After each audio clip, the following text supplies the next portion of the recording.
Assalamualaikum warahmatullahi wabarakatuh.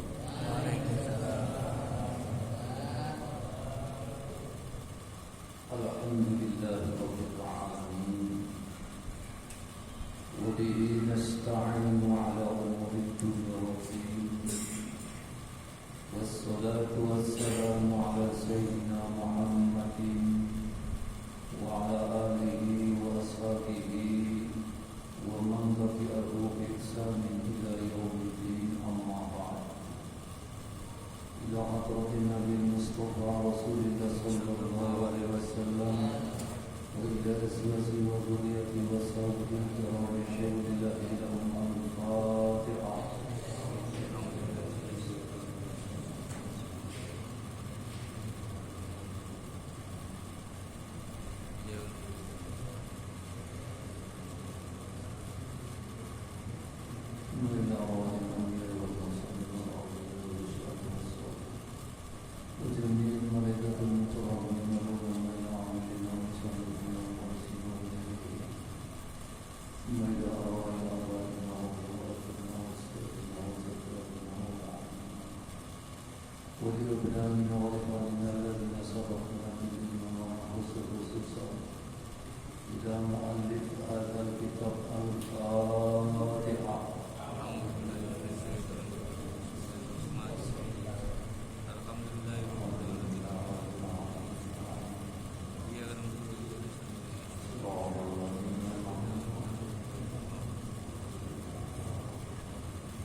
Para hadirin, para jamaah segenap pengurus Masjid Al-Ikhlas, hadani Allah wa iyyakum ajma'in. Alhamdulillah wa syukurillah, kita semuanya sampai saat ini hingga detik ini dalam keadaan sehat walafiat, sehat jasmani, sehat rohani. Langkah dan kehadiran kita ke tempat ini mudah-mudahan Allah Subhanahu wa Ta'ala catat amal ibadah kita. Dan mudah-mudahan Allah senantiasa memberikan taufik hidayah kepada kita semuanya. Para jamaah sekalian, kita memasuki bab salat. Bismillahirrahmanirrahim. Kitabus Sholati. Kitabus Sholat itu artinya kumpulan sholat. Karena kumpulan sholat maka bukan hanya menjelaskan tentang sholat fardu sehari semalam 5 waktu, tapi berbagai macam jenis sholat, dari mulai sholat fardu yang 5 waktu, sholat sunnah qobliyah ba'diyah, kemudian sholat istisqa,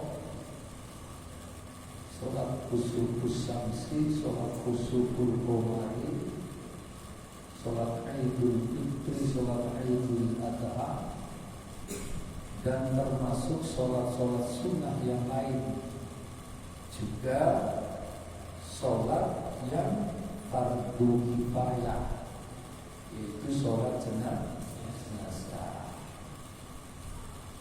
Karena yang menjadi pokok buat umat Islam adalah sholat wajib yang 5 waktu, maka di kitab sholat ini yang pertama adalah tentang sholat yang 5 waktu. As-shalawatul mafrudatu khamsun. Ad-duhru wa awwal waqtiha zawalu syamsi wa akhiruhu idza sara dhillu kulli syai'in mithla ba'da dhilli sawa.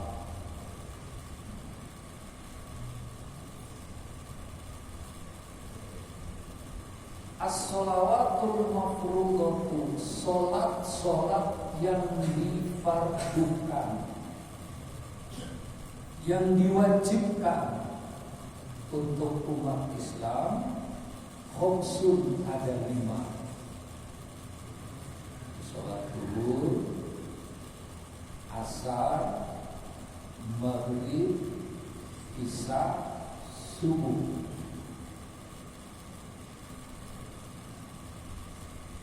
Sementara di dalam Al-Quranul Karim ya, ada ayat-ayat yang kalau dipahami sholat itu sehari semalam cuma 3 kali. Contoh, aqimis sholata liduluki syamsi, dirikanlah sholat saat matahari tergelincir.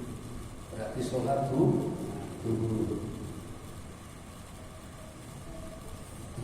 Liduluki syamsi wa wasaqil qamar,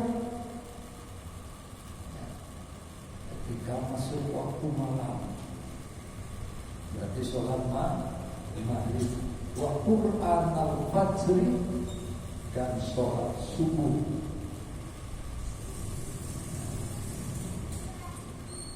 Jadi kalau ayat itu tidak dipadukan dengan ayat-ayat yang lain, tidak dipadukan dengan hadis-hadis Rasulullah, maka ayat itu akan dipahami bahwa sholat sehari semalam hanya 3 kali. Zuhur, maghrib, sama subuh. 60 lebih di dalam Al-Quran ayat-ayat yang menjelaskan tentang sholat, seperti aqimus sholat wa atuz zakat. Itu kan perintah untuk sholat.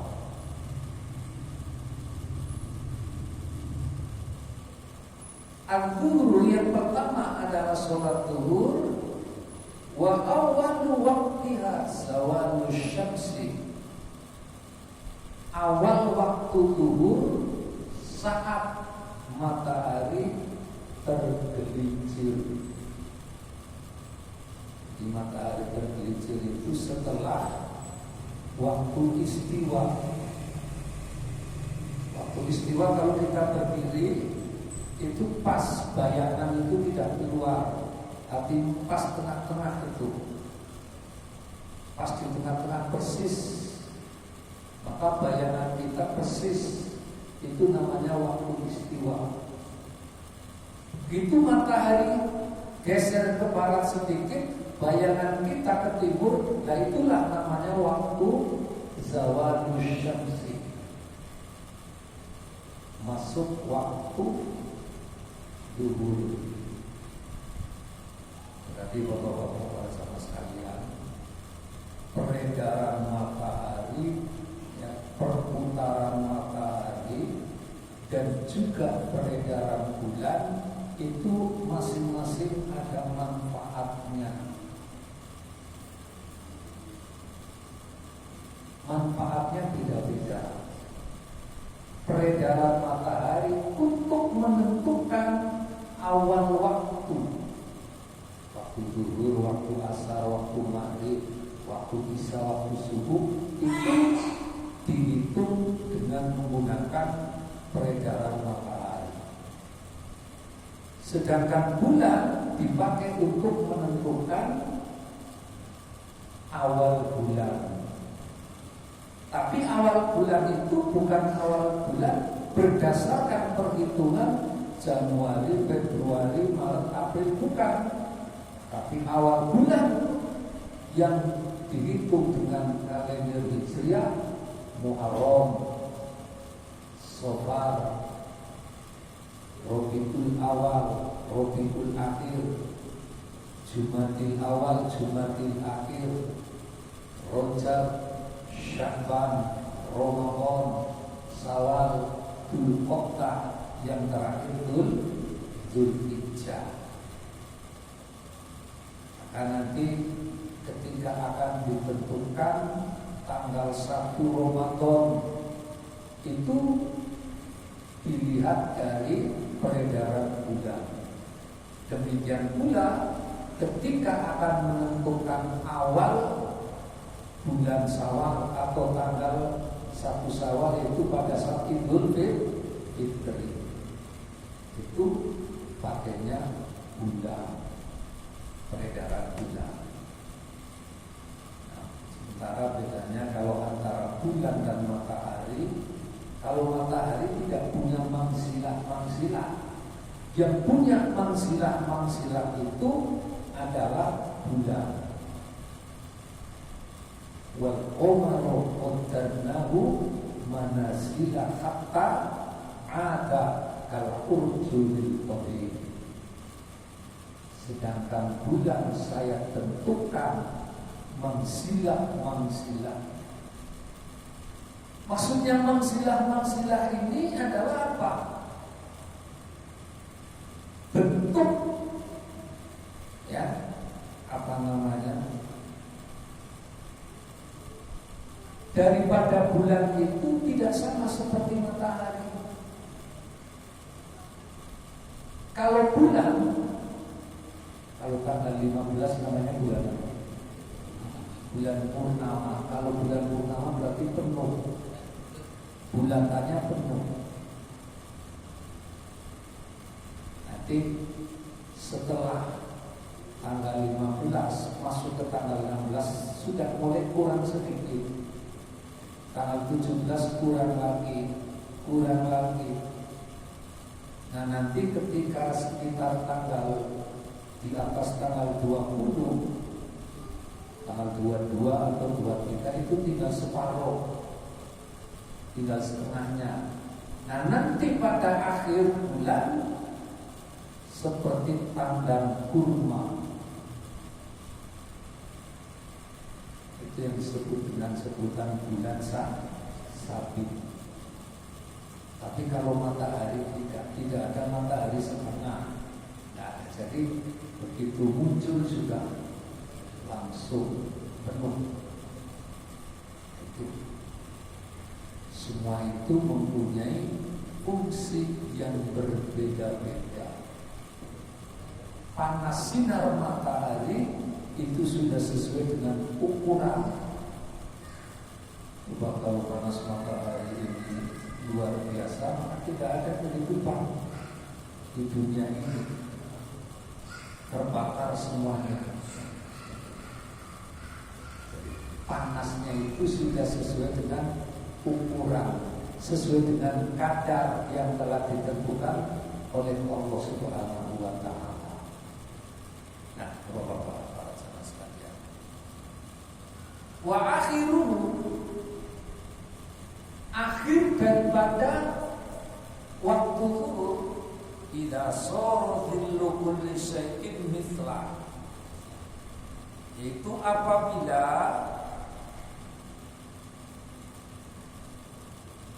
bayangan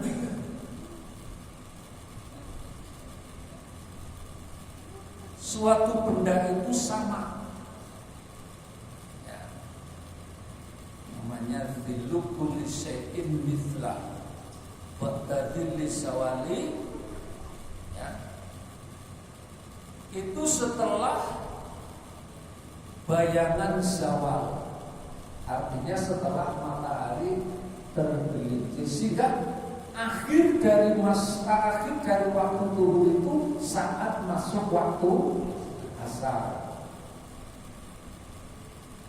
Itulah sebabnya kalau umpamanya orang berada di perjalanan, sudah diperkirakan nanti sampai rumah jam 2, kan nanti sholat zuhur di rumah saja jam 2. Ternyata ada satu dan lain hal yang tidak pernah diprediksi, macet karena terjadinya tabrakan lalu lintas, sehingga akhirnya sampai rumah yang diperkirakan jam 2, begitu sampai rumah sudah mau masuk waktu asar. Berwudu terus ngambil air wudhu, sholat baru 1 rakaat, benar masuk azan masuk waktu asar, maka teruskan, lanjutkan sholatnya. Orang tersebut masih dianggap mendapatkan waktu zuhur. Tapi hal seperti itu kejadiannya saat-saat tertentu, umpamanya kita contohnya tadi, karena pulang sampai rumah terlambat. Jadi bukan ketika kita di rumah tidak ada udzur, tidak ada alasan apa-apa, nanti saja sholat. Itu kalau sudah seperti itu namanya fawailul lil musallin, yang melalaikan waktu sholat. Sehingga yang dipakai ini adalah sebuah kaidah usul fikih yang berbunyi al-aslu fil amri la yaqtadil fawra. Asal mula perintah tidak harus dikerjakan seketika. Ini kaitannya dengan masalah sholat. Kalau harus seketika berarti begitu masuk waktu harus langsung dikerjakan, namanya seketika. Tapi karena waktu zuhur itu ada waktu awal, waktu ikhtiar dan waktu akhir, maka selama itu sebelum masuk waktu asar itu artinya masih berada di waktu zuhur. Begitu pula masuk waktu asar, selesai waktu asar itu masuk waktu maghrib. Maghrib selesai saat masuk waktu isya. Nah, waktu yang paling panjang adalah waktu isya. Nah, karena panjang sudah saya pengen ini lagi capek, saya mau dulu mau tidur dan sholat isanya nanti malam-malam saja, sekalian bangun untuk sholat tahajud. Akhirnya Pak, sholat isanya enggak, sholat tahajudnya juga enggak. Lolos, bangun-bangun sudah ada masuk waktu subuh. Nah, yang paling cepat itu adalah waktu subuh. Jadi bukan habis waktu subuh saat masuk waktu zuhur, bukan. Ya. Jadi waktu zuhur itu, waktu subuh itu selesainya ketika terbit matahari. Begitu terbit matahari berarti habislah waktu subuh. Bapak-bapak, sholat yang pertama kali dikerjakan oleh Rasulullah yaitu sholat subuh. Begitu malam Isra dan Mi'raj, Rasulullah seumur hidup cuma sekali peristiwa Isra Mi'rajnya. Tapi ada yang mengatakan Fakir Muqaddam itu Isra Mi'raj sehari 70 kali. Itu namanya cinta fikih. Karena apa? Seolah-olah itu sudah melebihi daripada Rasulullah. Tidak ada orang yang derajatnya melebihi Rasul, itu tidak ada. Sekalipun disebutnya sebagai wali umpamanya, tidak mungkin itu derajatnya akan melebihi daripada Rasulullah. Nah, bapak-bapak, para hadirin, para jamaah sekalian, as-sholatu fil lughati ad-du'a'u. Sholat menurut arti bahasa itu adalah doa wal istighfar. Doa itu artinya apa? Ad-du'a'u thalabul fikri minal adna ilal a'la. Itu doa. Sebuah sebuah permohonan, sebuah harapan. Ya. Minta dikerjakan, minta dilakukan. Yang minta itu yang ada di bawah, yang diminta yang ada di atas. Artinya apa? Yang ada di atas itu adalah Allah, yang minta manusia. Maka itu namanya doa. Rabbana atina fid dunya hasanah. Itu permintaan. Yang minta hamba, yang minta manusia. Karena yang minta manusia itu namanya doa. Tapi kalau yang minta Allah kepada manusia bukan doa, namanya perintah. Maka aqimus sholat itu namanya perintah. Sehingga Bapak-bapak, berkaitan dengan sholat ini, kalau wazifatul mujtahidin, tugasnya para mujtahid, ketika ada sebuah pertanyaan, kenapa sholat itu wajib? Jawabnya adalah karena ada dalil yang berbunyi aqimus sholat, dirikanlah sholat. Maka dari ayat yang berbunyi aqimus sholat, timbulnya adalah wujubus sholat, wajib sholat. Orang yang tidak mencari dalil tentang wajibnya sholat, hanya mengikuti bahwa sholat itu adalah wajib dengan dalil ayat yang berbunyi aqimus sholat, tapi dia tahunya dari orang, dari guru, dari ustaz, dari kiai, itu namanya itba. Yang menemukan dalil bahwa sholat itu wajib karena ada ayat yang berbunyi aqimus sholat, itu namanya mujtahid, orang yang berijtihad. Orang yang sholat tidak menemukan dalilnya, artinya tidak menggali sendiri. Ngertinya kalau sholat itu wajib karena ada ayat yang berbunyi aqimus sholat, tapi ngertinya dari ustaz, dari kiai, itu namanya mutabi, orang yang itba. Tapi ketika ada orang sholat mengatakan sholat itu wajib, tapi nggak ngerti dalilnya, itu namanya taklid. Jadi taklid itu sudah tingkatannya paling rendah. Walaupun kita tidak mencari dalil sendiri, tapi kita tahu bahwa kenapa sholat itu wajib, karena ada dalil aqimus sholat. Jangan mengatakan kenapa sholat itu wajib, dan sudah dari sononya ada itu. Nah, berarti tidak tahu dalil, itu taklid namanya. Jadi menurut bahasa sholat itu doa, permohonan,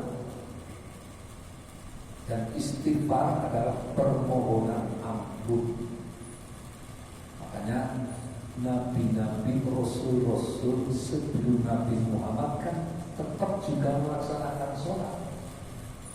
Tapi sholatnya dalam pengertian doa dan istighfar, bukan sholat seperti yang kita lakukan sehari semalam 5 waktu. Kenapa?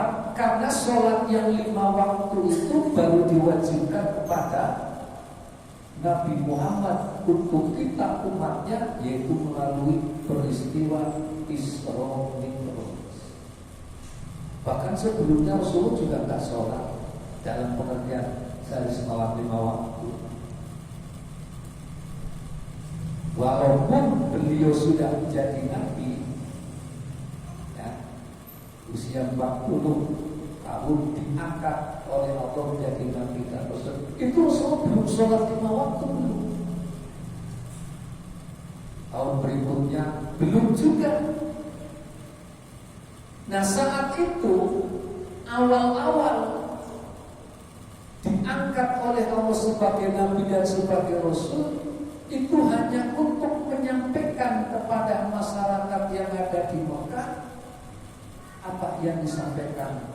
Untuk menyembah Allah, bukan menyembah berhala. Artinya Pak meyakini Tuhannya itu adalah Allah. Jadi bentuk persembahannya itu belum sholat belum.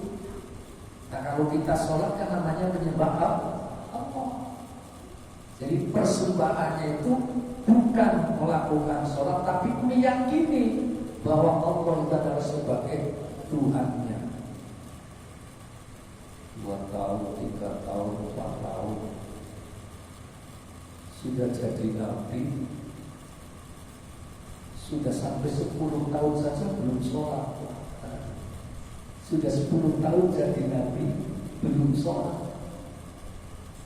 11 tahun, baru di tahun yang ke-12-nya, akhir dari tahun ke-12 setelah beliau ditinggalkan oleh istri tercintanya Khadijah dan pamannya Abu Thalib, keduanya meninggal dunia, maka kemudian Allah Subhanahu wa taala mengisra dan mi'rajkan Rasulullah. Isra itu artinya perjalanan mendatar dari Mekah, dari Masjidil Haram sampai ke Masjidil Aqsa. Itu namanya Isra. Sementara perjalanan Rasulullah ke atas itulah namanya Mi'raj. Begitu dari Mi'raj Rasulullah mendapatkan kewajiban untuk melakukan sholat yang awalnya 50 waktu tinggal menjadi 5 waktu. Itu sholatnya bukan menghadap ke Ka'bah, bukan, tapi sholat yang menghadap ke Baitul Maqdis, yaitu menghadap ke Masjidil Aqsa. Itu awalnya. Jadi kan nggak menghadap ke kiblat awalnya. Dan kemudian setelah beberapa bulan Rasulullah diwajibkan sholat sehari semalam 5 waktu. Kemudian Rasulullah pindah hijrah ke Madinah. Dan waktu di Mekah tidak ada sholat Jumat, belum ada sholat Jumat. Begitu pindah ke Madinah, baru tahun pertama di Madinah dianjurkan untuk sholat Jumat. Jadi sholat Jumat itu mulainya waktu di Madinah. Termasuk juga panggilan untuk memberitahu tentang masuk waktu, yaitu adzan. Itu adzan itu ketika di Madinah. Di Mekah belum ada adzan.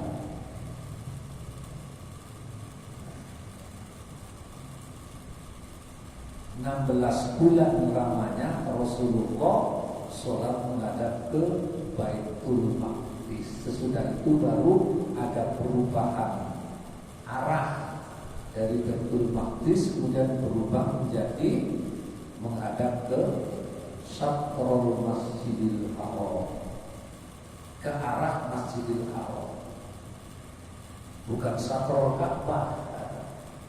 Coba kalau ayatnya berbunyi Syatrul Ka'bah, sholat menghadap ke arah Ka'bah, kita sholat di sini itu belum tentu dada kita pas menghadap ke Ka'bah, orang Ka'bahnya kecil.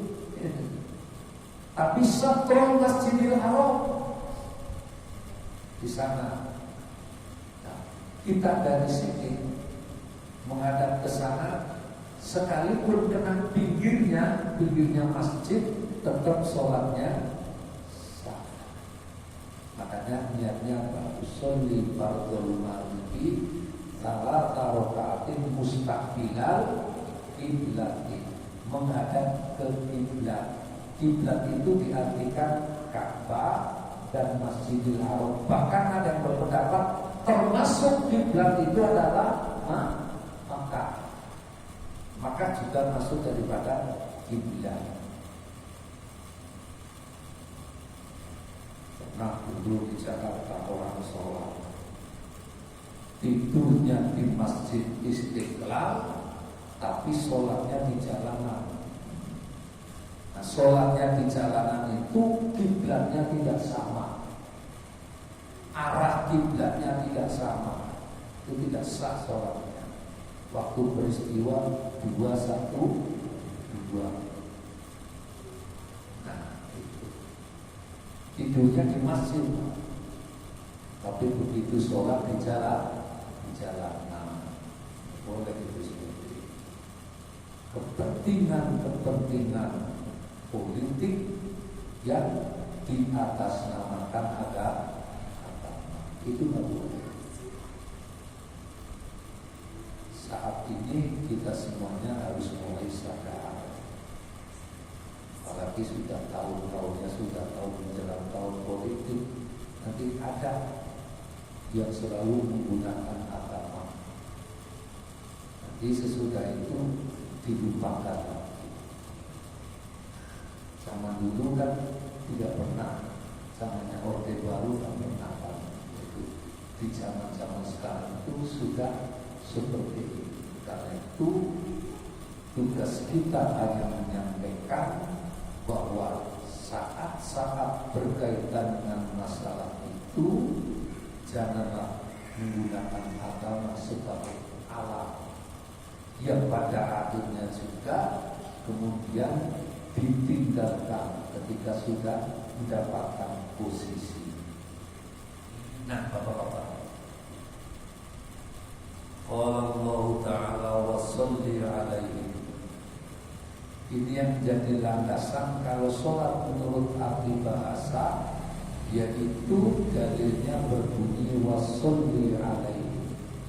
Artinya doakanlah mereka.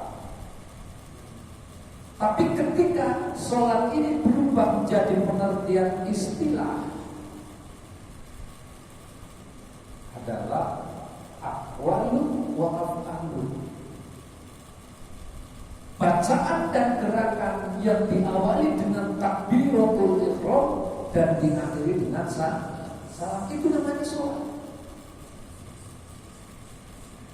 Nah, Bapak-bapak, itu Rasulullah bisa sholat zuhur 4 rakaat. Bagaimana caranya? Apa ngarang sendiri? Tidak. Rasulullah sholat zuhur 4 rakaat itu diajari. Siapa yang mengajari? Yang mengajari adalah malaikat Jibril. Mengajarinya itu bukan dengan apa? Bukan dengan seperti kita taklim kayak begitu, apa begitu, tapi mengajarinya itu langsung praktek. Ketika itu malaikat Jibril sholat menjadi imam, makmumnya Nabi Muhammad. Itu cara Rasul mendapatkan pelajaran sholat daripada malaikat Jibril. Sehingga ada dalam sebuah hadis yang berdiri begini, Pak. Amani Jibrilu alaihissalam indal baiti marrotaini. Amani mengimamiku. Apa maksudnya mengimamiku? Maksudnya mengimamiku itu maksudnya menjadi imam untukku. Jibrilu alaihissalam, malaikat Jibril alaihissalam.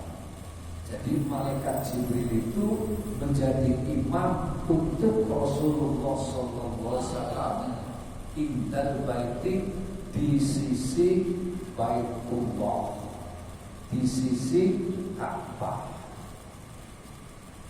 Marrota ini 2 kali. Fasolla biyadzuhra, maka dia sholat bersamaku sholat zuhur. Hina zalatis syamsu, saat matahari tergelincir. Jadi begitu matahari tergelincir, malaikat Jibril mengajari sholat kepada Rasul dengan cara malaikat Jibril itu menjadi imamnya. Makanya gurunya Nabi Muhammad, gurunya Rasulullah adalah malaikat Jibril. Malaikat Jibril langsung mendapatkan dari Allah.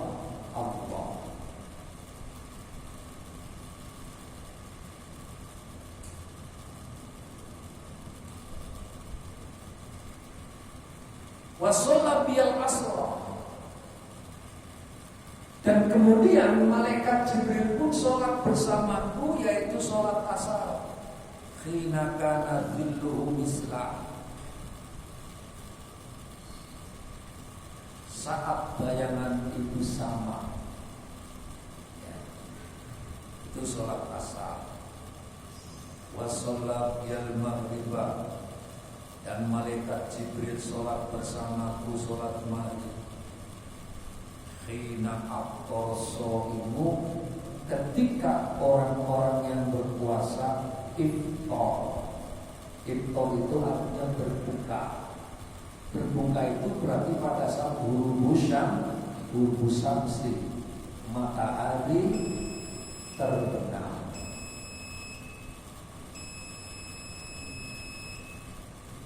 Jakarta dengan Bali waktunya bedanya berapa? 1 jam ya. 1 jam. Sekarang saya mau menjelaskan sedikit tentang puasa. Ada orang di Jakarta, pada saat di Jakarta ini bulan puasa, ya, sahurnya di Jakarta. Begitu sahur di Jakarta, kemudian sekitar jam 3 sore dia terbang ke Bali. Begitu terbang ke Bali, sampai di sana maghrib. Padahal di Jakarta belum maghrib. Dia jamnya belum maghrib di Jakarta. Dia sudah ikut sana bukanya. Bukanya sudah ikut di Bali. Kayaknya biar bukanya cepat, pokoknya kalau menjelang maghrib ke Bali. Setiap menjelang maghrib ke Bali, setiap menjelang maghrib ke Bali. Tapi ketika, artinya Pak, waktunya berarti sudah dikurangi 1 jam daripada waktu sahurnya. Tetapi ketika sahurnya di Bali, terus perjalanan ke Jakarta, berarti puasanya tambah 1 jam. Jadi dia berbuka, yaitu berlaku di mana dia ada tempatnya. Jadi walaupun di Jakarta belum maghrib, kalau dia posisinya di Bali, maka yang berlaku bagi dia itu adalah maghrib yang ada di Bali. Nah, itu jadi khina aqtasohim, saat orang-orang yang berpuasa itu iftar, berbuka puasa. Ayatnya ada aqimus syiyam, sempurnakan puasa. Maksudnya apa sempurnakan puasa? Itu jangan belum adzan, belum maghrib sudah berbuka. Sempurnakan aqimus syiyam, sempurnakan. Aqimus syiyam ila laili, sempurnakan puasa sampai waktu malam. Artinya waktu malam itu saat masuk waktu maghrib. Maka kalau kalender Hijriah Pak, itu dihitungnya itu maghrib itu sudah ganti tanggal. Kenapa? Makanya kalau bulan Sya'ban atau bulan Muharram, ya, bulan Muharram lah. Ketika bulan Muharram kita membaca doa akhir tahun. Doa akhir tahunnya itu dibaca sebelum masuk waktu maghrib. Begitu membaca doa awal tahun dibaca sesudah masuk waktu. Karena apa? Karena setelah masuk waktu maghrib itu sudah ganti tanggal, ganti tahun, ganti bulan, ganti hari. Nah, tapi kalau perhitungan miladiah atau Masehi itu pergantian waktunya itu saat jam 00 malam-malam ya, itu baru pergantian hari, termasuk juga pergantian tanggal. Itu perbedaan antara tanggal Hijriah dengan tanggal Masehi. Kalau Masehi dengan miladiah apa bedanya, Pak? Masehi dengan miladiah sebenarnya sama. Kalau tahun Masehi ya tahun miladiah. Cuma kalau Masehi itu berarti diambil dari nama Isa al-Masih, maka namanya Masehi, berarti kultus individu. Kalau miladiah itu artinya apa? Diambil dari kelahirannya Nabi Isa. Menurut keyakinan orang-orang Kristen bahwa Nabi Isa itu dilahirkan di bulan Desember. Padahal kalau versi Islam di kitab Al-Adiyah itu dijelaskan bahwa Nabi Isa itu dilahirkan di musim rontok. Musim rontok itu antara bulan Agustus atau bulan September. Maryam duduk di bawah pohon kurma yang di dalam Al-Quran disebut rutubang janiyah, itu ayatnya. Jadi begitu menggoyang menggoyang ranting pohon kurma, kurmanya jatuh. Buah kurmanya jatuh, kemudian Maryam makan. Setelah makan buah kurma, Maryam melahirkanlah Nabi Isa, dilahirkan oleh Maryam di bawah pohon kurma. Tapi kalau versi Kristen tidak. Kalau versi Kristen mengatakan kalau Isa itu dilahirkan di kandang domba. Nah, itu bedanya di situ. Sehingga mereka menganggap kita ini sebagai domba-domba yang tersesat. Bapak-bapak, para hadirin, para jamaah sekalian. Jadi malaikat Jibril mengimami atau menjadi imam bagi Rasulullah sholat maghrib. Wa sholat biyal isya'a hina huwa syafaqul ahmar. Di malaikat Jibril menjadi imam sholat isya terhadap Rasulullah saat mega merah hilang. Jadi artinya kan setelah matahari terbenam itu mega merahnya masih ada. Begitu mega merah hilang, berarti masuk waktu isya seperti sekarang ini. Itu mega merahnya sudah